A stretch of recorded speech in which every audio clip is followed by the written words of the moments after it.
The head of the Korean Mafia was secretly following his black maid, and what he discovered made him fall in love with her. Seoul, South Korea.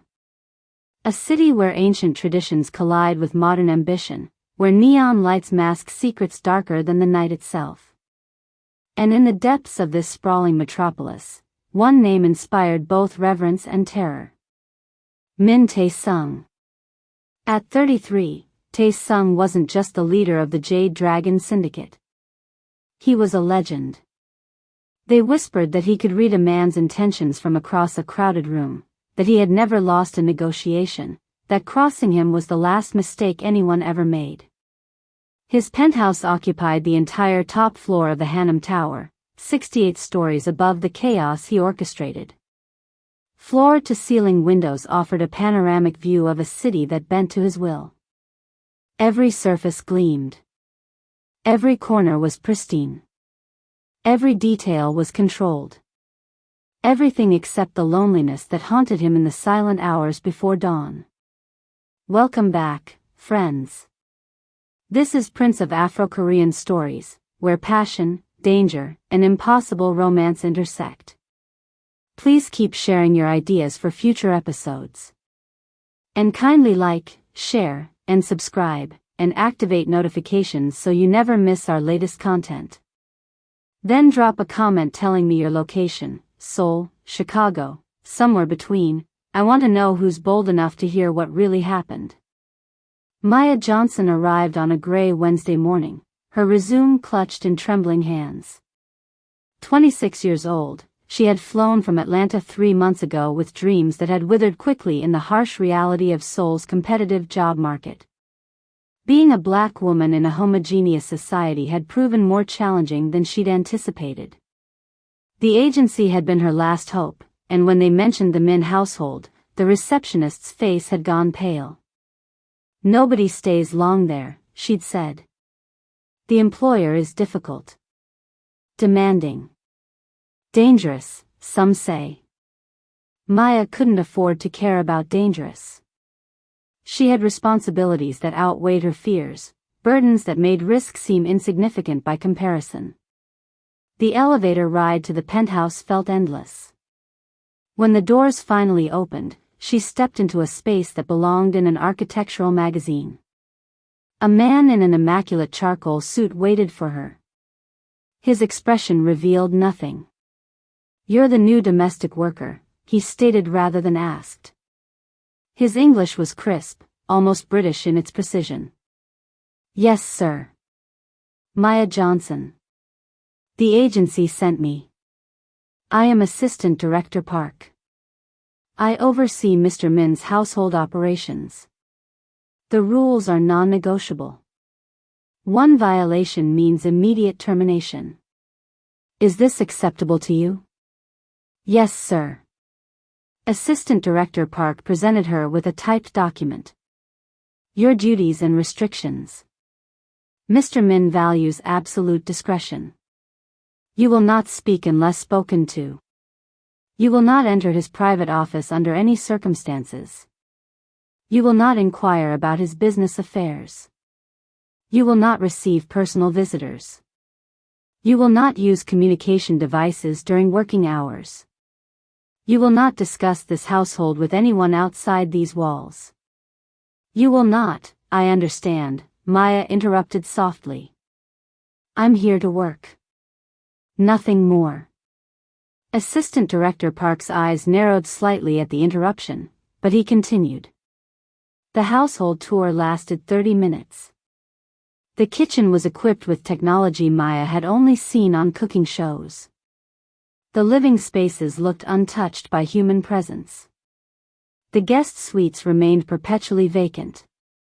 And at the end of a marble corridor, a black lacquered door stood closed. "Mr. Min's office," Assistant Director Park said. "You will never clean this room. You will never approach this door. You will never acknowledge its existence." "Understood," Maya nodded. "Excellent. Mr. Min maintains irregular hours. You begin at 5:30 each morning and finish at 7 each evening. Sundays are your free day. Your room is in the service quarters adjacent to the kitchen. Any questions? No, sir. Then you may commence your duties. And just like that, Maya's new life began. For the first 3 weeks, Maya existed like a ghost in the penthouse. Tae Sung was a phantom in his own residence, departing before sunrise and returning long after midnight. She knew he was real only from the evidence he left behind. A whiskey glass on the bar. A newspaper folded precisely in thirds. The subtle scent of sandalwood cologne that lingered in certain spaces. She cleaned, she prepared meals that were eaten in her absence, she maintained the apartment in museum-like perfection. And when her shift concluded, she retreated to her small room and counted the days until her first paycheck arrived. But if Maya believed she was invisible in the Min household, she was mistaken. Tae Sung had noticed her from the moment she walked through his door. He'd studied her through the security feeds, watched how she moved through his space with cautious efficiency. He'd observed the way she paused in front of the windows, gazing at the city below with an expression he couldn't quite interpret. There was something about this woman. Something in the set of her shoulders, the determination in her eyes despite their weariness, the secrets she carried like physical weight. Tae Sung had built his empire on understanding people, on identifying their vulnerabilities before they knew they had them. He could spot deception from a mile away. And everything about Maya Johnson screamed that she was hiding something significant. The question wasn't if she had secrets. The question was what those secrets were. Their first conversation happened 4 weeks after her arrival. Maya was in the kitchen at 5 a.m, preparing breakfast. She'd learned that Tae Sung preferred Western breakfast, simple preparations executed flawlessly. She was whisking eggs when she sensed a presence and turned to find Tae Sung watching her from the doorway. He was dressed for business in a black suit that probably cost more than her annual salary. His dark hair was styled perfectly. His face was unreadable. But his eyes, those penetrating eyes, seemed to see straight through her. "You're early," he said. His English was flawless, his voice low and controlled. "I apologize if I disturbed you, sir. I didn't realize you were home." "I'm always here," he replied. Maya wasn't sure how to respond to that, so she remained silent. Tae Sung entered the kitchen and Maya instinctively stepped back. He noticed. Of course he noticed. "You've been here 4 weeks, he said, pouring himself coffee from the pot she'd prepared. "Most people don't last 3. What makes you different?" "I need this position, sir." "Why?" The question was simple but loaded with implications. Maya had rehearsed this moment countless times. "I have obligations," she said carefully. "Responsibilities that require financial stability." "Obligations," he repeated, studying her over the rim of his cup. "That's deliberately vague." "It's honest, sir." "Is it?" The silence stretched between them like a living thing. Maya kept her gaze lowered, her hands clasped. She could feel him analyzing her, searching for weaknesses, testing her defenses. Finally, he set down his cup. "The breakfast looks good," he said. And then he was gone, leaving her alone with her racing pulse and the feeling that she'd just survived something dangerous. After that morning, Tae Sung began appearing more frequently. At first it seemed random. He'd be in the living room when she came to dust. He'd walk through the kitchen while she was cooking. He'd emerge from his office just as she was finishing the hallway. But there was nothing random about Tae Sung. Assistant Director Park noticed immediately. In the 7 years he had served the Min family, he'd never seen Tae Sung show interest in household staff. They were functionally invisible to him. But now his employer was asking questions. "The new worker," Tae Sung said one evening, not looking up from his tablet. What information do we have about her? Assistant Director Park consulted his files. Maya Johnson, 26 years old, American citizen, born in Atlanta, Georgia. Moved to Seoul 4 months ago on a work visa. No criminal record, no known affiliations. She worked at an international cafe before the agency hired her. References were satisfactory. Family? Parents living in the United States. According to her file, she has minimal contact with them. Tae Sung's expression didn't change. No emergency contacts listed? None, sir. No family in Seoul, no connections, no ties. On paper, Maya Johnson was exactly what she appeared to be. A foreigner trying to make it in a difficult city. But Tae Sung hadn't survived by trusting paperwork. Have her followed, he instructed. Assistant Director Park hesitated. Sir, if I may inquire, is there a particular concern? Tae Sung looked up, and there was something in his expression that Assistant Director Park had never seen before. Something that looked almost like curiosity. No particular concern. I simply want to know who's living in my home. Of course, sir. I'll arrange surveillance immediately. The report started arriving within days. Maya Johnson left the penthouse every Sunday at 8:30 in the morning.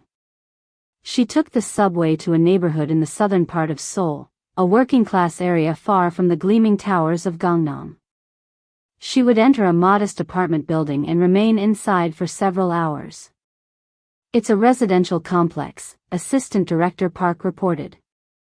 Unit 507. The lease is registered to someone named Lee Jae-sundae. Who is Lee Jae-sun? We're still investigating. What else? She visits a medical clinic twice weekly. The prescriptions she fills are unusual.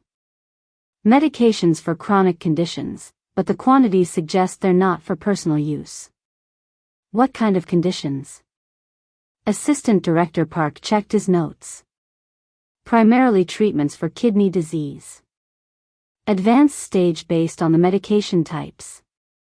Tae Sung went very still. Continue surveillance, he said quietly. I want complete information. Maya had no idea she was being watched. She moved through her days with practiced routine, cleaning and cooking and maintaining the perfect silence that Mr. Min seemed to require. But on Sundays, she allowed herself to be who she really was. She would wake early and choose her best dress, nothing expensive, but clean and pressed. She would take the subway across the city, watching neighborhoods transform from wealthy to middle class to struggling. And when she finally reached that apartment on the 5th floor, she would step back into her real life. Maya, the door flew open and a small body launched into her arms. Maya laughed, the first genuine laugh of her week. Hello, my beautiful girl. Have you been taking care of Grandpa? The child, barely 6 years old, nodded enthusiastically. I helped him make pancakes and I drew you a picture. Want to see it? I want to see everything, baby. Maya lifted the child and carried her inside, where an elderly Korean man was rising slowly from his chair. Lee Jae-sun was 68 years old, and the ravages of kidney disease were evident in his gaunt frame and pale complexion. But his eyes sparkled with warmth as he watched the reunion. You look thin, Jae-sun said in Korean. Maya had learned the language specifically for him. Are they feeding you at that job? I'm fine, Grandpa. Please sit. You shouldn't be standing so much. I'm old, not helpless. I can stand in my own home. But he sat anyway, and Maya noticed the slight grimace he tried to hide. The kidney disease was progressing. The dialysis was barely maintaining function. The doctors had been explicit. Without a transplant that cost more money than they would ever have, Jae Sung's time was limited. And so Maya worked. She worked in a place that intimidated her for a man who unnerved her. Because this man and this child were the only family she had in this country, in this world. Jae's son wasn't her grandfather by blood. Maya's parents were alive but distant, more interested in their own lives than their daughter's choices. When Maya had come to Seoul chasing a teaching opportunity that fell through, when she'd found herself stranded and broke and desperate, she'd met Jae's son in a park. He'd been feeding pigeons. She'd been crying. He'd offered her a handkerchief and then a meal and then a place to stay until she got back on her feet. You still with me? Comment below if you're feeling what I'm feeling right now, because this story is about to go somewhere none of us expected. That had been 4 months ago. In that time, she'd learned his story. His daughter had married an American soldier and moved to the United States decades ago. She died in a car accident 5 years ago, leaving behind a daughter who was now 7. The husband had disappeared, unable to cope with grief and single fatherhood. He'd sent the child to Jae's son and vanished. And so the old man, already struggling with declining health, had taken in his granddaughter. He'd given everything he had to raise her. Until there was nothing left but love and determination and a body that was slowly failing. Did you bring the medicine? Jae's son asked quietly after the little girl had run off to find her drawing. Maya nodded, pulling a bag from her purse. This month's supply. The costs are increasing. The pharmacist said. I know what he said, Grandpa. I'm handling it.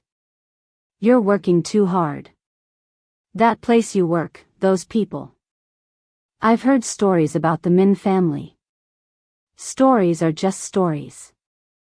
I clean a wealthy man's apartment. That's all. Is it? Jae's son's eyes were sharp despite his illness. Maya forced a smile. It is.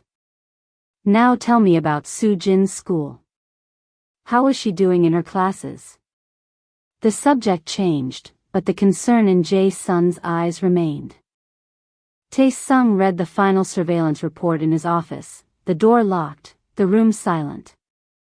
Maya Johnson wasn't what she appeared to be. She wasn't a simple foreigner working for rent money.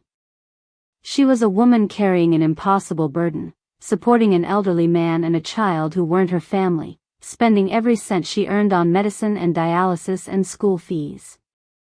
She was working herself into exhaustion for people who had no claim on her except love. And she'd never mentioned any of it. Tae Sung set down the report and stared at the city lights beyond his window. In his world, everyone had an angle. Everyone wanted something. Loyalty was purchased and love was a weapon to be exploited. He'd learned these truths young and had built his empire on them. But this woman, this stubborn, compassionate, impossible woman, she confused him. Why would she sacrifice everything for people who weren't even related to her? Why would she work in a place that clearly frightened her without ever complaining? Why did she have such fire in her eyes when life should have broken her years ago? He wanted to understand. No, he needed to understand. Because if she was truly what she appeared to be, then she was something Tae Sung had long stopped believing existed. Something genuine. The next morning, Tae Sung found Maya in the kitchen as usual. But instead of leaving after brief words, he sat at the counter. She froze, a knife suspended over vegetables she was chopping. Sir, is something wrong with the breakfast? Sit, he said. I'm sorry. Sit down. It wasn't a request. Maya set down the knife with trembling hands and lowered herself onto the stool across from him. She kept her eyes on the marble countertop, her heart hammering. How long have you been taking care of them? Tae Sung asked. The color drained from Maya's face. I don't know what you mean, sir. Lee Jae Sunday. The child. How long? Maya's hands clenched in her lap. This was it. He knew everything. She'd been so careful, but of course he knew. Men like him always knew. And now she'd lose this job and then she'd lose everything. Please, she whispered. Please don't fire me. I'll work harder. I'll do anything. I need this position. I'm not firing you. She looked up, shocked. Tae Sung's face was unreadable as always. But there was something in his voice that hadn't been there before. Something almost gentle. 4 months, she said finally. I met Grandpa Lee 4 months ago when I had nowhere to go. Soo Jin came with him. They're not your family. They're all the family I have. The words hung between them. Tae Sung felt something shift in his chest, something he couldn't name and wasn't sure he wanted to. Why didn't you mention this in your application? He asked. A sick man and a child would have made you more sympathetic. Maya shook her head. People don't want employees with complications. I'd been rejected before because they thought I'd be unreliable. That I'd miss work or be distracted. I couldn't risk it again. So you lied. I omitted. She met his eyes for the first time. There's a difference, sir. Lying is saying something false. Omitting is just not saying everything true. I never lied to you, Mr. Min. I do have obligations. I do have responsibilities. I just didn't explain what they were. A ghost of a smile crossed Tae Sung's face. This woman, this housekeeper with nothing, was arguing semantics with the head of the Jade Dragon Syndicate. She should have been begging for mercy. Instead, she was defending her integrity. The old man is dying, he said. Yes. The treatments are expensive. Yes. Your salary isn't enough. Maya's jaw tightened. I'm managing. Are you? She didn't answer because they both knew the truth. She wasn't managing. She was drowning. Every week was a calculation of which bills to delay, which meals to skip, which medications were absolutely essential. She was one crisis away from losing everything. Tae Sung stood. Come with me. Sir. Now. He walked out of the kitchen without checking if she would follow. After a moment of hesitation, she did.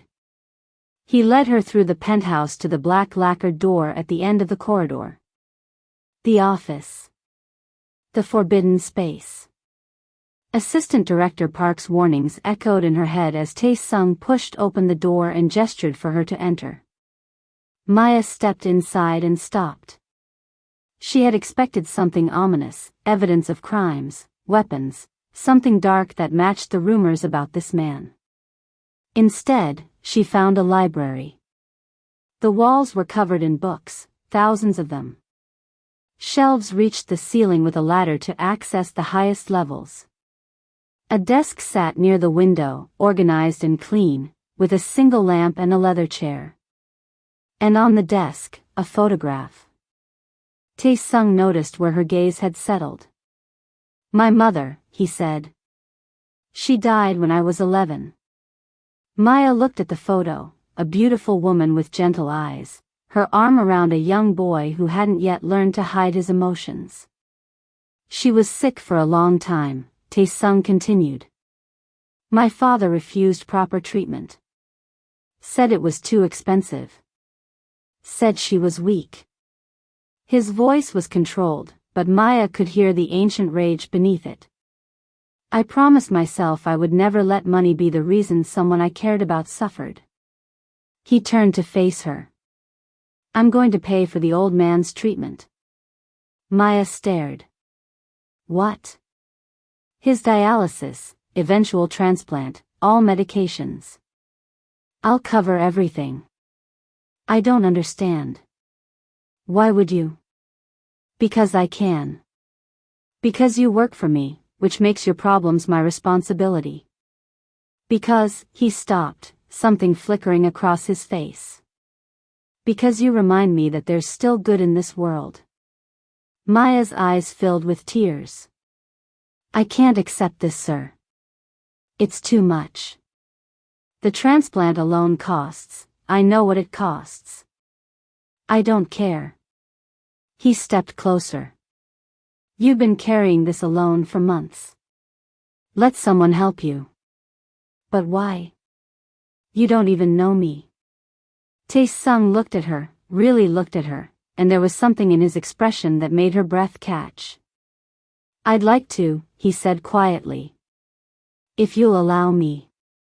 If this hooked you already, don't forget to subscribe, like, and drop a comment because what happens next will absolutely shatter your expectations. The arrangements were made within a week. Maya tried to negotiate, to establish a payment plan, to maintain some dignity. Tae Sung refused every attempt. The money meant nothing to him, he said. What mattered was that Jae's son would live and that Maya would stop destroying herself with stress. In the weeks that followed, everything shifted. Tae Sung began coming home earlier. He would sit in the kitchen while Maya cooked, asking about her life in America, her dreams for the future, her experiences in Korea. He told her about his own past, about growing up in violence, about building an empire he sometimes despised. They talked for hours. Assistant Director Park watched these developments with increasing alarm. Sir, he said one evening after Maya had gone to her room. I must caution you about the risks of personal involvement with staff. Tae Sung didn't look up from his book. What risks? She could be a plant. Someone sent to gather intelligence or create a vulnerability. She's not. With respect, sir, how can you be certain? Because I know. I've reviewed every report. I've watched her every move. I've spoken with her every day for weeks. Maya Johnson is exactly what she appears to be. A good person in an impossible situation doing her best to survive. And that's precisely what a skilled operative would appear to be. Assistant Director Park, Tae Sung's voice hardened. I appreciate your vigilance, but this matter is not open for discussion. Do you understand? Assistant Director Park bowed. Understood, sir. But he continued watching, and he wasn't alone. The dialysis treatments began immediately. Maya received the call from the hospital while she was dusting the living room. She answered on the second ring, her heart in her throat, and listened as the doctor explained that Jae's son had responded well to the new treatment protocol. His condition was stabilizing. With continued care and an eventual transplant, his prognosis was excellent. Maya ended the call and broke down crying. That was how Tae Sung found her, collapsed on his designer sofa, tears streaming down her face. He stood in the doorway for a moment, uncertain, then crossed the room and sat beside her. Good news or bad? He asked gently. Good, she looked up at him, her face wet with relief. Good news. Grandpa Lee is responding to treatment. Because of you, he has hope. Before she could stop herself, before she could think about propriety or employment boundaries, she threw her arms around him. Tae Sung went rigid. When was the last time someone had embraced him? Not for manipulation, not for show, but simply because they were happy and wanted to share that happiness. He couldn't remember. Slowly, carefully, he wrapped his arms around her. She was warm and real and she smelled like vanilla and something uniquely her. He closed his eyes and let himself hold her, let himself be held, and felt something inside him that had been frozen for years begin to thaw. Maya pulled back suddenly, horror dawning. I'm so sorry, sir. That was completely inappropriate. I shouldn't have, Tae Sung. She blinked. What? My name is Tae Sung. You can use it. I couldn't possibly. You just hugged me. I think we're past formalities. A surprised laugh escaped her and she covered her mouth. I really am sorry. I was just so overwhelmed and you were there and, Maya. He gently lowered her hand from her face. Don't apologize for being happy. Don't apologize for showing emotion in this house. With me, you don't have to be anyone other than who you are. She stared at him. This man who commanded criminal empires, whose name made people fear for their lives, whose reputation was built on ruthlessness. And all she could see was the lonely boy in the photograph, the one whose mother had died because his father deemed her unworthy of saving. Thank you, she whispered. For everything. You don't need to thank me. I do. No one has ever, she trailed off, shaking her head. You're not what I expected, Tae Sung. Neither are you. They sat in silence, the space between them charged with something new, something neither was ready to name. Finally, Maya stood. I should finish my work. Tae Sung nodded. But as she walked away, he called out. Maya. She turned. Would you have dinner with me tonight? Not as employer and employee. Just dinner. Her heart skipped. I'd like that very much. He smiled, a real smile that transformed his entire face. And Maya felt the ground shift beneath her feet. She was falling for him and she was terrified. Dinner became routine. Every evening after her work was complete, Maya would change into something nicer and join Tae Sung in the dining room. Sometimes Assistant Director Park would arrange catering. Sometimes they would order takeout. Sometimes Maya would cook and Tae Sung would watch her with an expression that made her blush. They talked about everything. Maya told him about growing up in Atlanta, about the racism she'd faced, about the loneliness of being different. She told him about Jae-sun and Soo-jin, about watching them become her family, about the fear of losing them. She told him her dreams, modest ones, of staying in Korea, of giving Soo-jin opportunities, of growing old with people she loved. Tae Sung told her things he'd never told anyone. He told her about the day he took control of the syndicate, the violence he'd committed, the guilt that haunted him. He told her about the isolation of leadership, about how every relationship was transactional, how he'd forgotten what it felt like to be truly seen. You're the first person who's looked at me without fear, he said one night. Everyone else sees the title, the power, the danger. You see, what do you see? I see a man, Maya said simply. A complicated man who has done terrible things and carries the weight of them. A man who could have let his past destroy him but chose differently.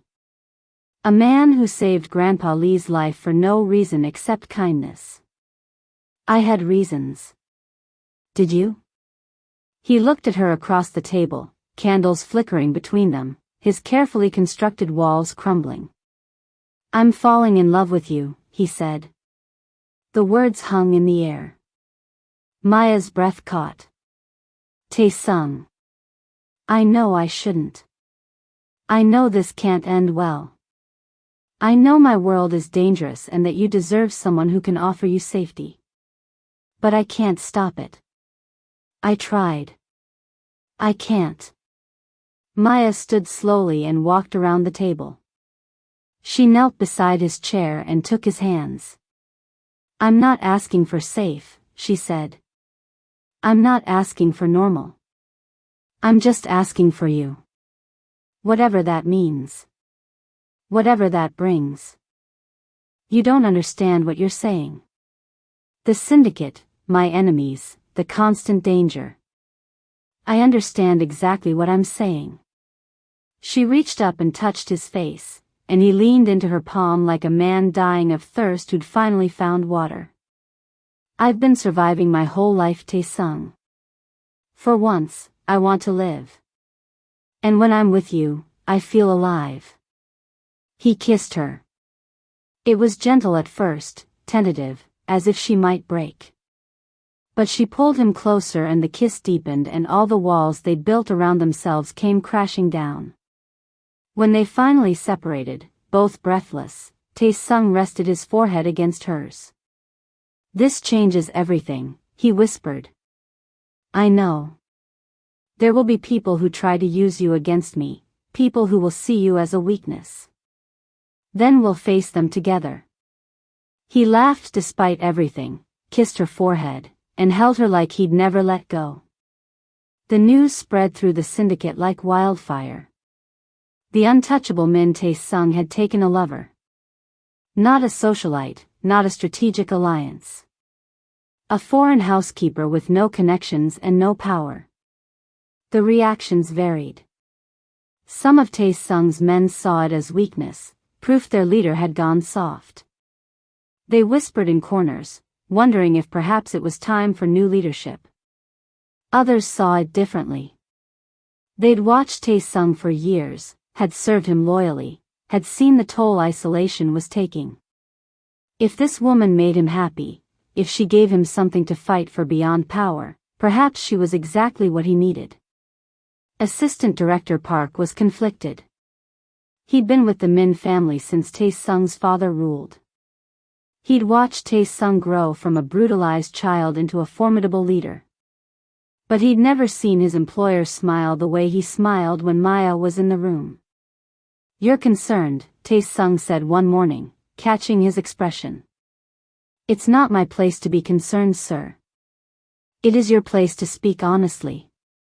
You always have." Assistant Director Park hesitated, then nodded. "I'm concerned that your feelings make you vulnerable. I'm concerned that your enemies will see her as a target. And I'm concerned that if something happens to her, it will destroy you in ways none of them could." Tae Sung was quiet for a moment. "You're right to be concerned. But I've spent my entire life being careful. I've calculated every risk, eliminated every weakness, trusted no one. And what did it get me? Power, control, survival. Loneliness, emptiness, a life that wasn't worth living." He faced his assistant fully. "She makes me want to be better. She makes me believe I can be better. I won't give that up. Not for safety. Not for anything." Assistant Director Park bowed his head. "Then I will do everything in my power to protect her. For you. Thank you, old friend." Spring turned to summer and summer to fall. Maya moved out of the service quarters and into Tae Sung's bedroom. She no longer worked as a housekeeper, instead spending her days with Jae's son and Soo Jin, who'd been moved to a better apartment near excellent schools and medical facilities. Soo Jin adored Tae Sung. She called him Uncle Min and demanded he read her stories whenever he visited. He pretended to be annoyed, but Maya caught him smiling every time, saw the way his eyes softened when the child laughed. Jae's son was more cautious. "He's dangerous," he said to Maya during one of their visits. Soo Jin was playing in the other room.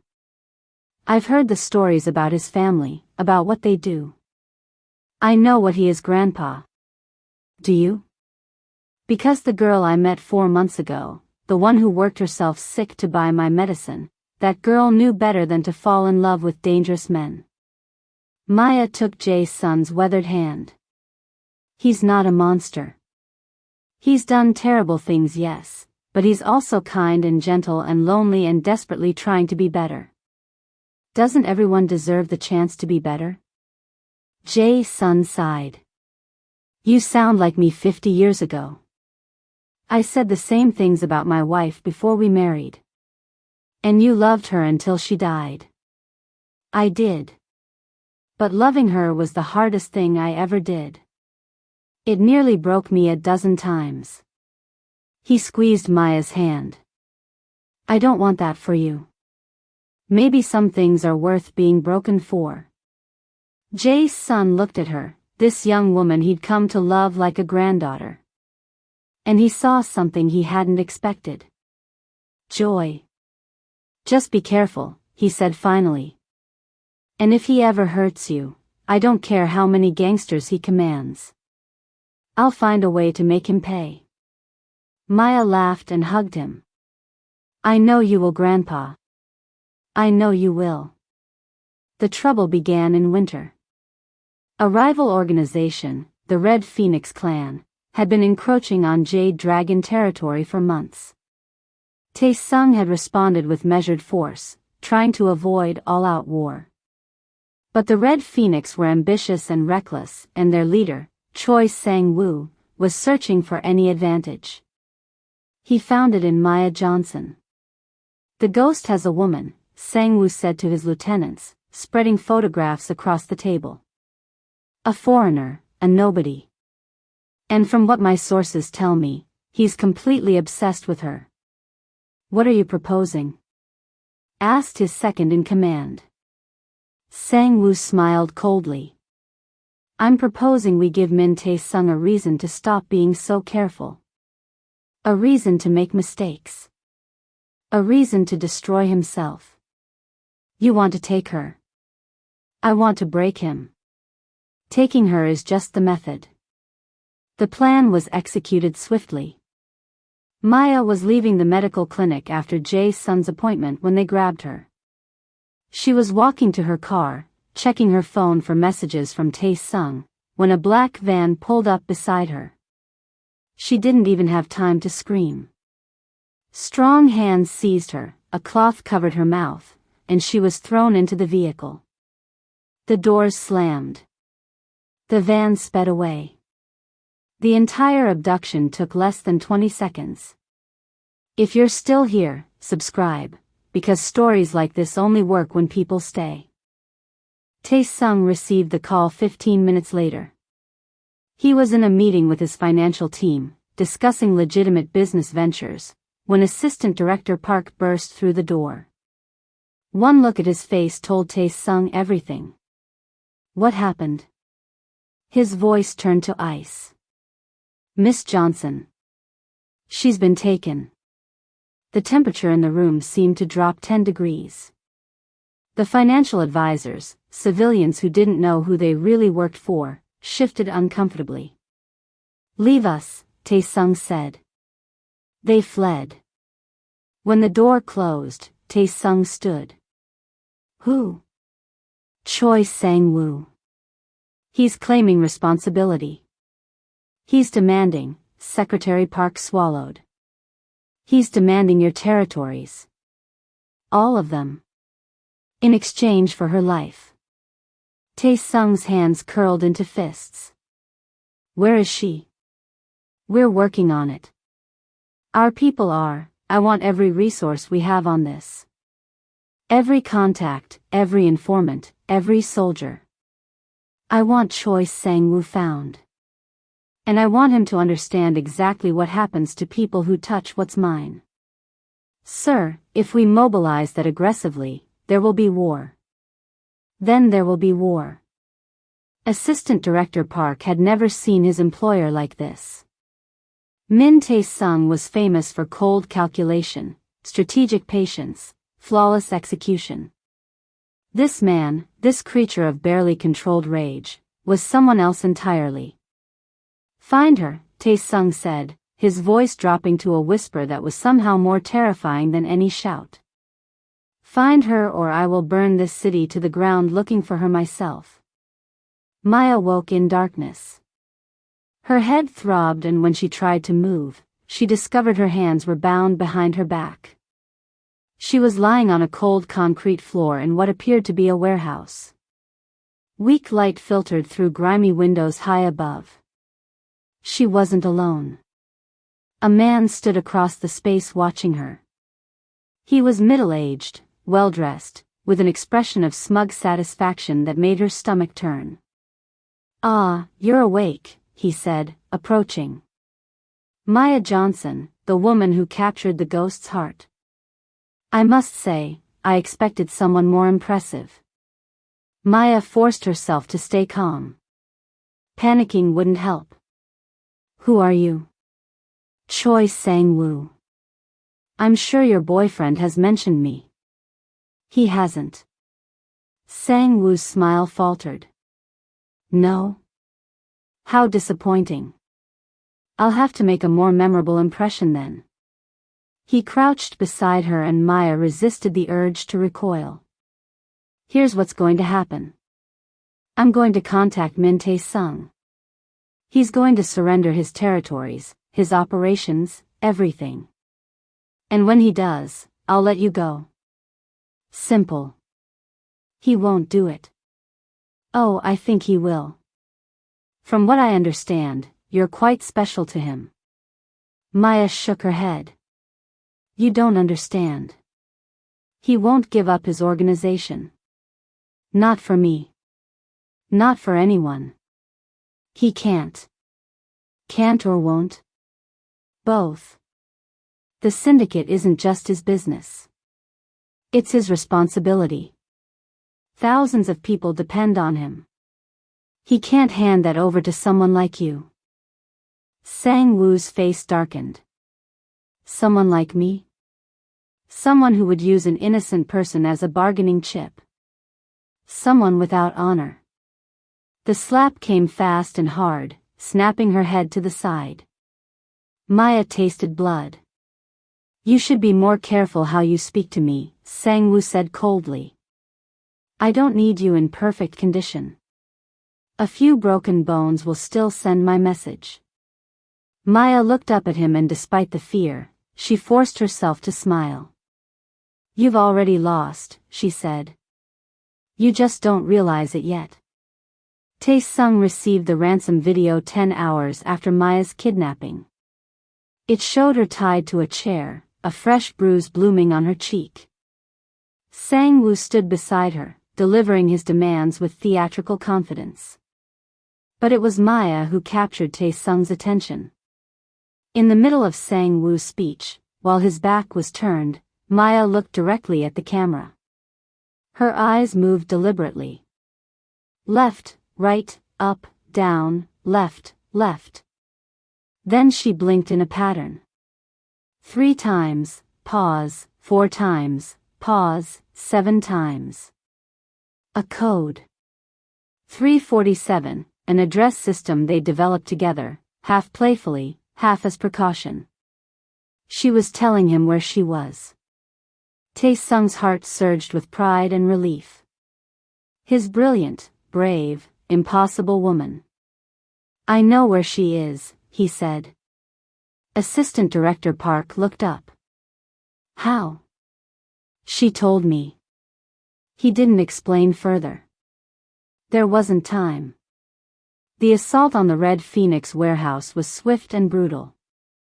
Tae Sung led it personally, something he hadn't done in years. His men begged him to stay back, to let them handle it. He refused. This wasn't about territory or power. This was about Maya. They hit the building from multiple sides simultaneously. Sang-woo's guards, expecting negotiation rather than attack, were overwhelmed within minutes. Tae Sung moved through the chaos like a phantom, his weapon finding targets with cold precision. He found Sang-woo in the main room, using Maya as a shield, a knife pressed to her throat. Stay back, Sang-woo screamed. I'll kill her. I swear I'll, Tae Sung, Maya said calmly. He's terrified. His hand is shaking. She was right. Tae Sung could see the tremor in Sang-woo's grip, could see the wild panic in his eyes. The man had expected to negotiate from strength. He'd never imagined Tae Sung would come for him personally. Let her go, Tae Sung said, and I'll make it quick. You don't give orders here. I'm in control. Maya moved. She dropped her weight suddenly, twisting away from the knife. Sang-woo, startled, lost his grip. In that split second, Tae Sung raised his weapon and fired. The bullet caught Sang-woo in the shoulder, spinning him around. He collapsed, screaming. Tae Sung was at Maya's side instantly, cutting her bonds, pulling her into his arms. She was shaking now, the adrenaline fading, the terror catching up. "I've got you," he whispered. "You're safe. I knew you'd come. Always. I'll always come for you." Behind them, Sang-woo groaned. "You haven't won. My family will retaliate. Tae Sung turned, keeping Maya behind him. He looked down at the man who'd dared to take what was his, and there was no mercy in his eyes. "Your family will receive what's left of you as a warning. And if any of them ever threatens her again, I will personally erase your bloodline from existence." He raised his weapon. "Tae Sung." Maya grabbed his arm. "Don't. He hurt you. He was going to kill you. I know. But if you execute him like this, you'll start a war that might never end. His family will have to retaliate. More people will die." She touched his face. "You're better than this. Be better than this." The conflict inside Tae Sung was visible. Every instinct screamed for blood, for vengeance, for violent justice. But she was looking at him with such faith, such belief that he could choose differently. For her, he could be different. He lowered the weapon. "Take him," he said to his men. "Keep him alive. We'll negotiate with his family from a position of strength." As Sang-woo was dragged away, Tae Sung pulled Maya close again. "You're going to be the death of me," he murmured. "Or the saving of you," she replied. "I prefer that option." He laughed despite everything, kissed her forehead, and held her like he'd never let go. The aftermath of the kidnapping changed everything. The Red Phoenix clan, faced with evidence of Sang-woo's foolishness and the very real threat of Tae Sung's wrath, negotiated a surrender. Their territories were absorbed peacefully. The bloodshed Maya had feared was avoided. Within the syndicate, Maya's role evolved. She was no longer just Tae Sung's lover.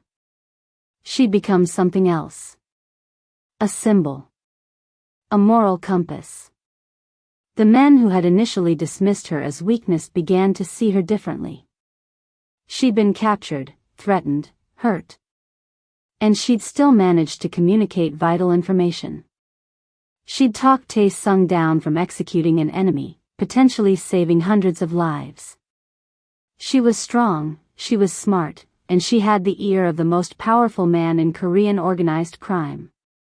"They respect you," Tae Sung told her one evening as they stood on the penthouse balcony watching the city lights. "My men. They've started calling you the conscience." Maya laughed. "That's ridiculous." "Is it? You've changed things, Maya. You've changed me." She leaned into him and he wrapped his arms around her. "I didn't do anything except love you. That's everything." They stood in comfortable silence, the city pulsing with life below them. "I want to marry you," Tae Sung said. Maya went very still. "I know it's complicated," he continued quickly. "My world isn't safe. There will always be people who want to hurt me and by extension you.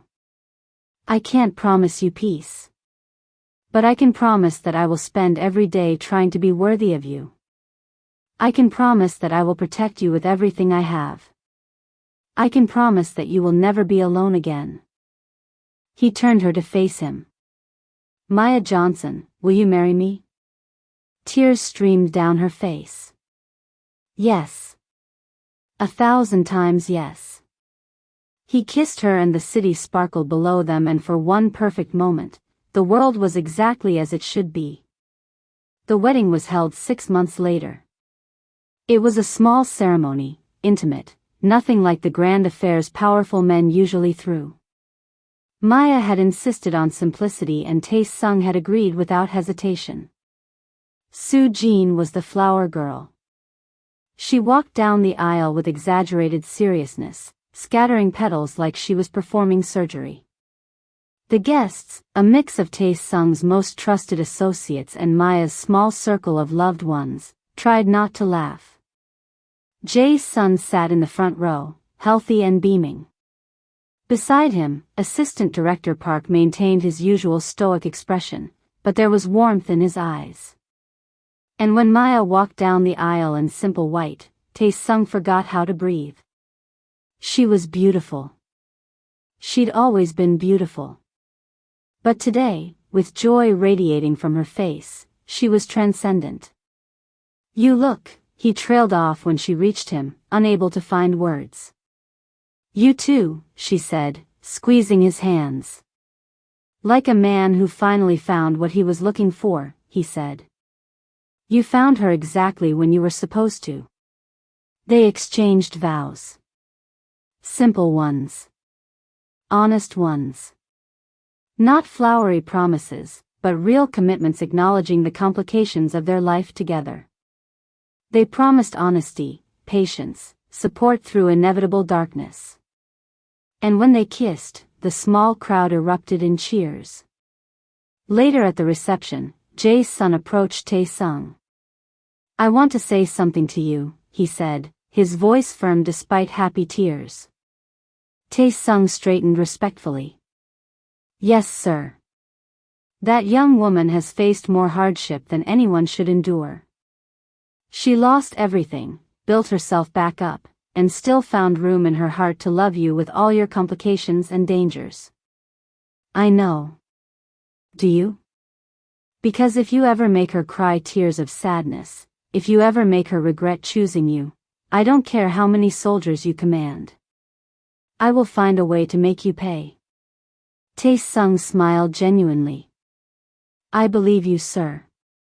And I welcome it. Because if I ever hurt her, I'll deserve whatever you do to me." Jae's son studied him, then nodded slowly. "You'll do just fine." He patted Tae Sung's cheek, a gesture both gentle and warning, and walked away. Years passed. Tae Sung, under Maya's influence, began shifting the syndicate's operations. Slowly, carefully, he moved away from the most destructive businesses. Drug operations were shut down. Trafficking rings were dismantled. Money flowed into legitimate enterprises. Real estate, technology, entertainment. It wasn't a fairy tale transformation. The syndicate still operated outside the law in many ways. There were still moments of violence, still enemies to handle, still compromises that troubled Maya. But it was progress. Soo-jin grew up healthy and happy, blissfully unaware of her uncle's real business. She thought he ran investments, which was technically true now. She excelled in school, developed a passion for art, and had the normal childhood neither Maya nor Tae Sung had experienced. Jae's son lived to see his 85th birthday, surrounded by the family he'd created from strangers. When he finally passed, peaceful and content, he left behind a legacy of love that continued rippling outward through everyone he'd touched. And Maya and Tae Sung, against all odds, were happy. Not perfectly happy. Not uncomplicated bliss. There were arguments, disagreements, moments when his world threatened to overwhelm her light. There were nights when he woke from nightmares and she held him until the shaking stopped. There were days when she mourned the simpler life she might have had, and he reminded her that simple was overrated. But through it all, they had each other. One evening, many years after their first meeting, they stood on the same balcony where he'd proposed.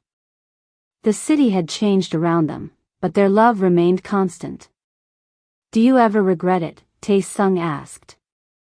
"Staying with me?" Maya considered seriously. "I regret nothing," she said finally. "Every choice I made led me here. To you, to Soo-jin, to this life that's more than I ever imagined. Even the dangerous parts? Especially those." They made me stronger. They made us stronger. She turned to look at him. This man who'd been monster and savior, stranger and soulmate. You asked me once what I saw when I looked at you. Do you remember what I said? You said you saw a man. A complicated man. I still see him. Every day I see him and every day I love him more. Tae Sung pulled her close and she rested her head on his chest, listening to his heartbeat. I never believed in redemption, he murmured. Never believed someone like me could deserve happiness. And now? Now I believe in you. That's enough. They stood together as the sun set over Seoul, painting the sky in gold and crimson.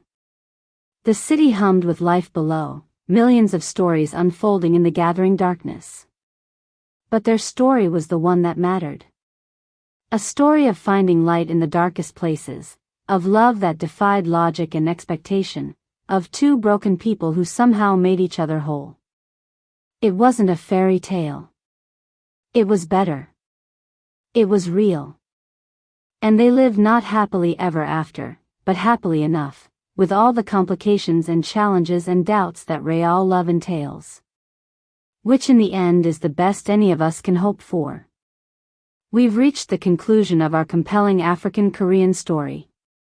If this story moved you, smash that like button so hard it breaks and subscribe for more incredible true stories that prove love can heal the deepest wounds. Share this story with someone if you believe in second chances. But I absolutely cannot make it happen without your support. Your support means everything to me. If you made it all the way to the end, you are an absolute legend. Drop a comment below telling us your favorite moments. I read every single one. Let us know. Thanks for watching, and we'll see you in the next one.